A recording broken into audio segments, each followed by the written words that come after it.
রুটি, লুচি, পরোটা সব কিছুর সাথেই এই রেসিপিটি খেতে দুর্দান্ত লাগে। নমস্কার বন্ধুরা, সুদীপার রকমারি চ্যানেলেই আপনাদের সবাইকে স্বাগত। আজ আমি আপনাদের করে দেখাবো খুবই পুষ্টিকর এবং খুব সহজেই হয়ে যায় এমন একটি রেসিপি। আমি এখানে তড়কার রেসিপি আজ নিয়ে এসেছি। আমি এখানে নিয়েছি ছোলার ডাল 1 কাপ, 1 কাপ ছিমের দানা আর 1 কাপ গোটা মুগ ডাল। এই 3 রকম ডাল আমি রাত্রে ভিজিয়ে রেখেছিলাম। এটা আমি প্রেসারে একটা বাসি দিয়ে নিয়েছি, সামান্য নুন, একটু হলুদ আর সামান্য একটু খাবার সোডা দিয়ে। এইভাবেই সেদ্ধ করে নেবেন প্রথমে। এবার গ্যাসে আমি একটি কড়াই বসিয়ে নিয়েছি। আমি এখানে নিয়ে নিলাম অল্প একটু কসুরি মেথি। কসুরি মেথিটা প্রথমে আমি একটু সামান্য নেড়ে নেব। নেড়ে এটা আমি হাতে গুঁড়ো করে নেব।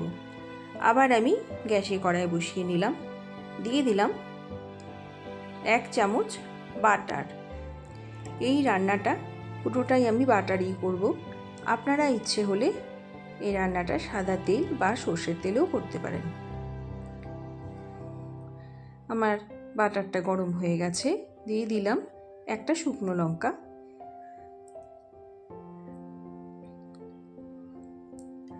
আর দেব এখানে আমি দেখুন 1 চা চামচ গোটা জিরে, 1 চা চামচ গোটা ধনে, এগুলো আমি দিয়ে নিলাম। এবারে দেব আমি এখানে 5টা কাঁচা লঙ্কা, একটা টমেটোকে আমি ছোট ছোট করে কেটে নিয়েছি, আর দিয়েছি 2 টুকরো আদা। এইগুলো আমি সামান্য কড়াইতে একটু ভেজে নেব। দেখুন কড়াইতে এগুলো আমি দিয়ে ভালো করে নেড়ে নিয়েছি। এবার এগুলো আমি মিক্সিতে পেস্ট করে নেব। গ্যাসে আবার কড়াই বসিয়ে দিলাম, দিয়ে দেব আবার বাটার। আমি 2 চামচ বাটার দিলাম। বাটারটা গরম হয়ে গেছে। এবার আমি এর মধ্যে দিয়ে দেব, দেখুন 2টো শুকনো লঙ্কা আমি ভেঙে দিলাম, দেব 2টো তেজপাতা,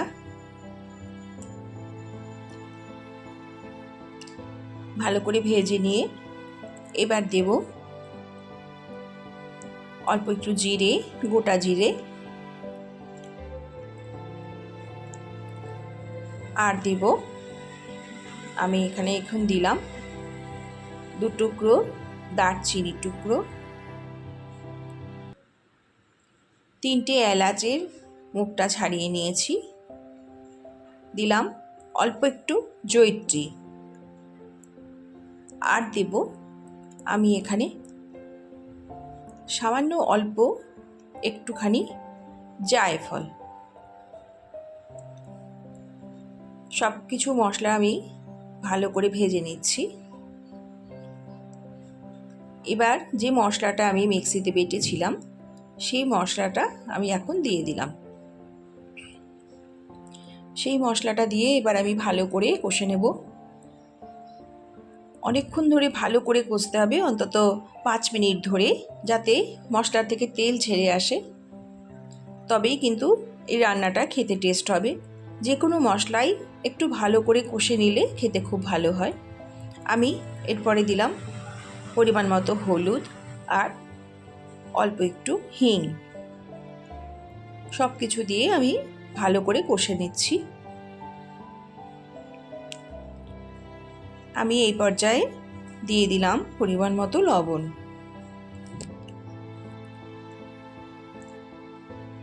আমার সব কিছু দেওয়া হয়ে গেছে, ভালো করে এবার কষে নেব। খুব ভালো করে কষে নিতে হবে। দেখুন ভালো করে কষে নিয়েছি, মশলাটার থেকে তেল ছেড়ে এসেছে। এইভাবে কিন্তু আমি 5 মিনিট ধরে মশলাটা কষে নিয়েছি। একটু সময় নিয়ে মশলাটা একটু ভালো করে কষে নেবেন।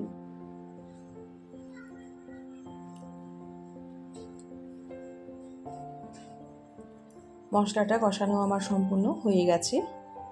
এবার আমি যে তরকাটা ডালটা আমি সেদ্ধ করে রেখেছিলাম সেটা দিয়ে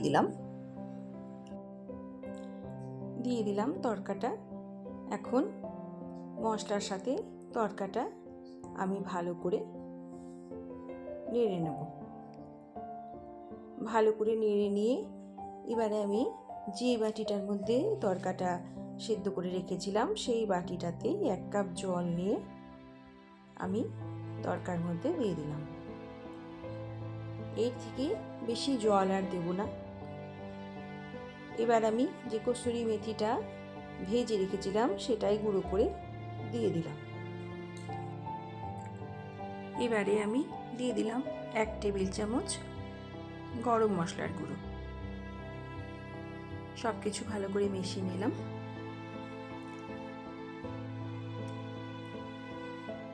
দেখুন তরকাটা কিন্তু দেখতে খুব সুন্দর হয়েছে। এখন আমি দেব এর মধ্যে সামান্য একটু চিনি। আপনারা যদি চিনিটা দিতে না চান তাহলে এটা স্কিপ করে যাবেন। সব কিছু আমার দেওয়া হয়ে গেছে। এই পর্যায়ে এসে আমি এখন দিয়ে দেব একটু ধনেপাতা কুচি। ধনেপাতাটা আমি কুচিয়ে রেখেছিলাম সেটা আমি এখন দিয়ে দিলাম এর মধ্যে। এই তরকার মধ্যে একটু ধনেপাতা দিলে খেতে খুব স্বাদ হয়। সবই আমার দেওয়া হয়ে গেছে। আমার তরকাটা সম্পূর্ণ রেডি হয়ে গেছে। আমি বাটিতে নামিয়ে নিয়েছি। এইভাবে তরকা বানিয়ে আপনারা খেয়ে দেখবেন, খুব ভালো লাগে। প্রচণ্ড পুষ্টিকর আর খেতেও খুব সুস্বাদু। রুটি, লুচি, পরোটা সব কিছুর সাথেই খুব ভালো লাগে খেতে। আমি লুচির সাথে এটা সার্ভ করে নেব। আমার রেসিপিটি যদি আপনাদের ভালো লাগে তবে আমাকে একটি ছোট্ট করে কমেন্ট করে যাবেন, আর যাতে আমি আরও উৎসাহিত হতে পারি। আপনাদের কমেন্ট আমাকে খুবই উৎসাহিত করে নতুন ভিডিও বানানোর জন্যে। এতক্ষণ আমার সাথে থাকার জন্যে আপনাদের জানাই অসংখ্য ধন্যবাদ। সবাই খুব ভালো থাকবেন, সুস্থ থাকবেন। নমস্কার।